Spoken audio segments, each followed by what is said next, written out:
जेड़ा काजी फायज इसा दा सर कट के ले आवेगा उसनू मैं 1 करोड़ रुपया देवांगा। ये है वो जुमला जिसने कल से पूरे पाकिस्तान के अंदर एक हिजान की कैफियत पैदा की हुई है। हुकूमती ऐवानों में खलबली मच चुकी है। सियासी और समाजी हलकों के अंदर ये बाज़गश्त जारी है कि असल में ये मामला है क्या। तो ओरिजिनली काफ़ी अरसे से मुबारक सानी कादियानी केस ये सुप्रीम कोर्ट के अंदर चल रहा था, क्योंकि इसने तफसीर सगीर के नाम से कुरान पाक की एक तफसीर खुद से, जो कि पाकिस्तान के आइन की खुल्लम खुल्ला खिलाफ वर्जी है, उसने ये छापी और छापने के बाद पूरे पाकिस्तान के अंदर ये डिस्ट्रीब्यूट करना शुरू की। तो जाहिर बात है इसके खिलाफ मुसलमानों ने सुप्रीम कोर्ट के अंदर लेके गए दरखास्त दी कि इस शख्स के खिलाफ ताज़ीरात पाकिस्तान के ऐन मुताबिक इसको सजा दी जाए।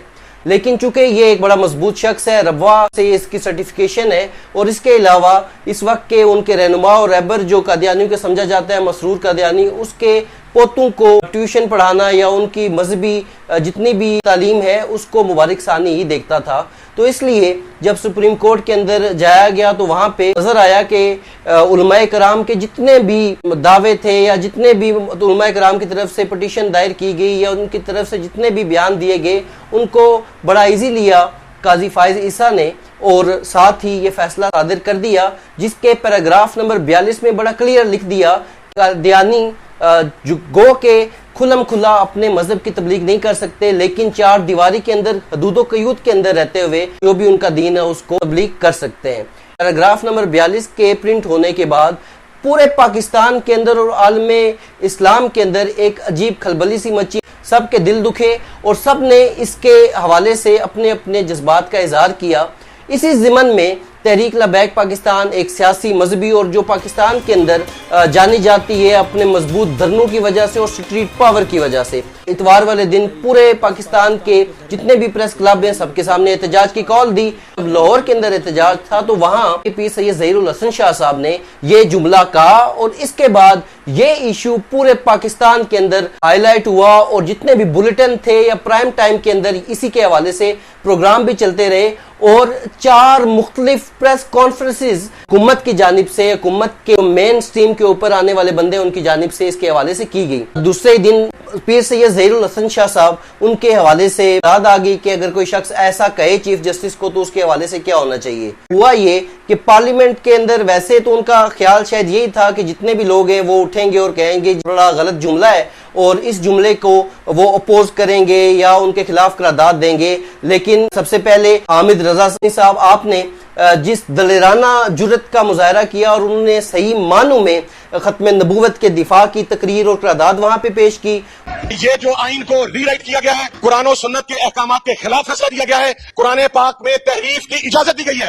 ये पाकिस्तान में नहीं हो सकता कि आप एक इमारत की 4 दीवारी के अंदर बैठेंगे और फिर वहां पर आप जो मर्जी तहरीफ कुरान के अंदर कर लें। और जिन जजेस ने यह काम किया है उन्हें इंसाफ के बिगाड़े के अंदर लेकर आना चाहिए। और मैं ये सुप्रीम कोर्ट ऑफ पाकिस्तान से भी रिक्वेस्ट करूंगा कि आप अपने फैसले के ऊपर नजरसानी करें जनाबे वाला। ये कोई सियासी इशू नहीं है, ये हम सब के ईमान का मामला। उसके बाद यहाँ पिंडी से ही मुंतखिब नुमाइंदे नून लीग की जानिब से हनीफ अब्बासी साहब, उन्होंने बड़ी जबरदस्त किस्म की गुफ्तगू की। क्या पाकिस्तान की तारीख भरी पड़ी है पार्टीशन से पहले भी और बाद में भी कि जिन्होंने 77 की मूवमेंट हो या गाजी अलुद्दीन शहीद नाम हो या आमद शहीद चीमे का नाम हो, ये सारे नौजवान थे, ये अपने नबी की हुर्मत पे कट मरे। लेकिन आप आज हमें होश के नाखून भी लेने हैं, जैसे ला मिनिस्टर साहब ने कहा, फौरी तौर के ऊपर कोई काम इससे ज्यादा अजीज नहीं है। पार्लिमानी कमेटी बने और उलमाए कराम को बुलाएं, मुफ्ती आजम को बुलाएं, बाकी तमाम जितने भी हमारे अकायद के लोग हैं सबको फौरी तौर पे हुकूमत पाकिस्तान जिसकी जिम्मेदारी है वो इकट्ठा करे। उसके बाद जिस कंसेंसस पे आप पहुंचे उसके बाद ये हम अपने मुअज़्ज़ज़ जो जज साहिबान हैं उनके सामने लेके जाएं। इसको रिव्यू में लेके जाना है, इसको क्यों कौन सा तरीका इख्तियार करना है ये लॉ का स्टूडेंट भी जानता है, जज भी जानते हैं, सारे जानते हैं। लेकिन इसको ना अंडर द कारपेट किया जा सकता है जनाब स्पीकर, ना ही छोटी मोटी कमेटियों से काम चलेगा। इसका फौरी हल निकालना है ताकि ये इब्हाम दूर हो सके। इस वक्त लोगों के दिल दुखे हुए हैं। हाँ, मैं फिर बात। उसके बाद अब्दुल कादिर पटेल साहब, उन्होंने बड़ी जबरदस्त गुफ्तगू की। अगर किसी को सजा देने का हक नहीं है और ये बात ठीक है, तो किसी को ऐसे फैसले देने का हक भी नहीं है कि लोग खुद सजाएं देने पे तैयार हो जाए। अपनी तहरीफ शुदा किताब को मेरा कुरान कहते हैं, इनकी आंखों पर पट्टी बंधी हुई है। ये लाउड एंड क्लियर मैसेज हमारी तरफ से जाना चाहिए। अगर फिर खून खराबा हुआ, लॉ मिनिस्टर साहब इन जजों को बताएं कि ये फितना तुम पैदा कर रहे हो ऐसे फैसले देके हम नहीं।